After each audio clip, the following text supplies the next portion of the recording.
तुळस आणि मीठ हे जर चावून खाल्लात तर एका मिनिटामध्ये सर्दीचा त्रास कमी होऊन जातो.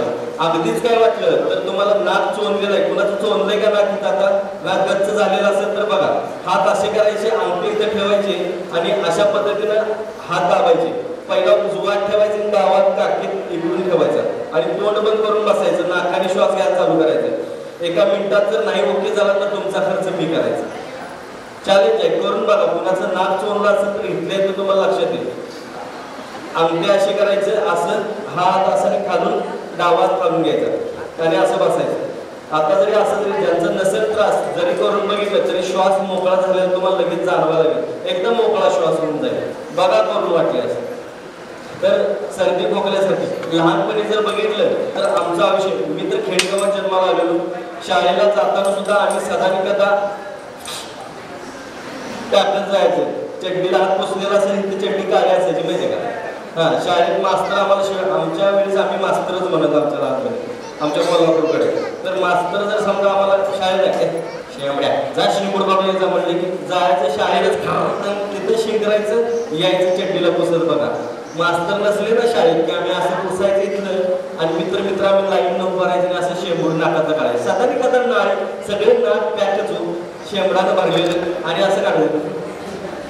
ते हळूहळू मोठ्यामध्ये यायचं ना, एवढं भारी वाटायचं असं, बरोबर पडणार इतकं फारकन वाढायचं आणि वाटल्यानं सगळे गिळायचं. ते बाहेर नाही टाकायचं. सोनं ते चांदी ते तसं टाकणार ना, ते सगळं गिळत होतो अक्षरशः बांगलादेशी. तेव्हा आम्हाला माहिती होतं की सर्दी खोकल्यानं माणसं मरतात. आत्ता कळलं आम्हाला खरं सांगायचं, सर्दी खोकल्यानं माणसं मरतात. नाहीतर ते आम्ही माहिती नव्हतं. विहिरीला आंघोळीला गेलो की आम्ही आठवड्यात एकदाच आंघोळ असायची आमची, आठवड्यात एकदा. दर शनिवारी शाळा सारवायला लागायची, दप्तर घ्यायचं, दारातच असं आत घरात फेकायचं आणि आई मी आंघोळीला जातो म्हणायचं. शाळेच्या कपड्यांवरतीच आम्ही आंघोळीला जायचो.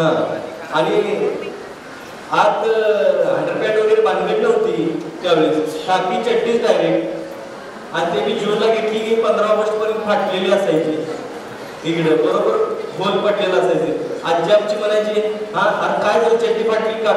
त्याच्यात वाकड ते गोधडी शिवता त्यातलंच एक लाल कापड घ्यायचं, चिटकवायचं, शिवायचं. आम्ही तो लाल दिवा मिरवत शाळेला जायचो. आणि विहिरीवर आधी जायचं त्यांना चड्डी मिळायची, बाकीची तशीच. आणि विहिरीचा मालक पळत आला का नाही, बरोबर जी बिन चड्डीची तीच लावायची, छपाटीच घेऊन यायचा, फटाका मारायचा, वळ उठायचं. हे आम्ही लहानपण बघितले, आम्हाला माहित होतं. तर सर्दी झाल्यानंतर कुठल्याही प्रकारचं औषध घ्यायचं नाही, सर्दी काढून टाकायचं नाही, तर नसा ब्लॉक व्हायला लागतात. बघा मायग्रेनवाल्याला पण सांगतो, मायग्रेनचा त्रास असेल कुणाला, डोकं दुपारनंतर दुखत असेल, कच्चा पेरू उगाळायचा आणि लेप लावायचा.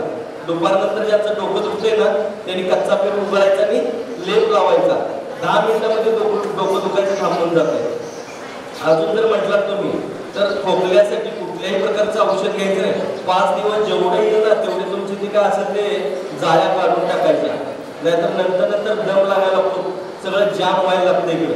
आणि आपल्याला वाटतं बीपीचा त्रास सुरू झाला, शुगरचा त्रास सुरू झाला.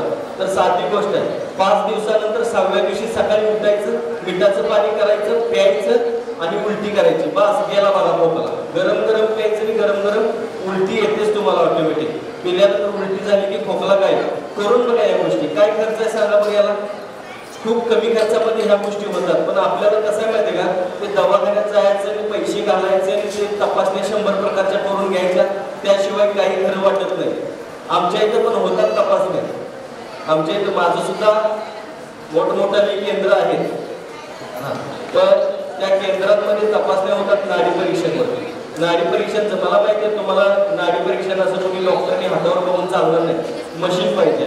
माझ्या इथं नाडी परीक्षांची मशीन आहे. नाडी बघितली ना तुम्ही, मागं तुम्हाला काय जाणवलं, आत्ता काय चालू आहे, पुढं काय होऊ शकतं, काय काळजी घेतली पाहिजे, हे सगळं ते मशीन सांगतं तुम्हाला. आणि तेही आम्ही फ्री ऑफ कॉस्ट 1 रुपया न घेता सगळ्यांना चेक करून देतो. कारण का माहिती का, आजार होऊ नये किंवा कुठल्याही प्रकारचा माणसाला त्रास होऊ नये पुढच्या आयुष्यात, म्हणून आम्ही काय करतो की पुढे काय काळजी घेतली पाहिजे आम्ही सांगण्यापेक्षा ते मशीन सांगतो तुम्हाला की काय केलं पाहिजे आणि काय नाही केलं पाहिजे. तर ते सगळं जर तुम्ही व्यवस्थित पाळलात तर 100 वर्षाचं निरोगी आयुष्य तुम्ही जगू शकता. कुठल्याही प्रकारे माणसं आयुष्यभर कमवायला बघतात आणि उतरत्या वयात शेवटच्या क्षणाला एवढे पैसे दवाखान्यात घालतात, शेवटी कर्जबाजारी मुलांना करून माणसं मारतात दवाखान्यात गेल्यानंतर। आमच्या इथं तर मला तर असं वाटतं ना की हल्ली मरण ना स्वस्त राहिलं नाही, दवाखान्यात जाऊन पैसा घालून काय काय करून माणसं मरणच त्याशिवाय बिना खर्चाचं कोण मरणा झालं। तर विनंती करतो कुठल्याही प्रकारचा खर्च कुणाला करायला लावू नका, तुम्ही व्यवस्थित आयुष्य जगा।